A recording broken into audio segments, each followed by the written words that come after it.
தினம்தோறும் விளக்கேற்ற நல்ல எண்ணெய் இதயம் நல்லெண்ணெய். பொதுமக்களுக்கு சலுகை அளிப்பதே மத்திய அரசுக்கு முக்கியம் என்று நிதியமைச்சர் நிர்மலா சீதாராமன் தெரிவித்துள்ளார்.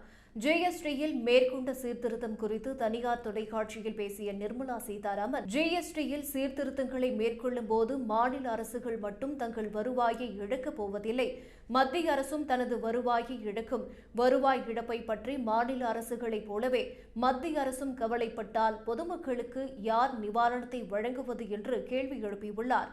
முதலில் பொதுமக்களுக்கு தேவையான நிவாரணத்தை வழங்கிய பிறகே வருவாய் இழப்பு, இழந்த வருவாய் எப்படி ஈடுகட்டுவது உள்ளிட்டவை பற்றி அரசுகள் கவலைப்பட வேண்டும்.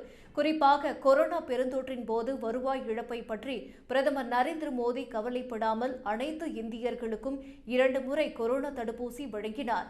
மக்களின் நலன் என்றும் வரும்போது மத்திய அரசு கடன் வாங்க கூட தயாராக உள்ளது என்று தெரிவித்தார்.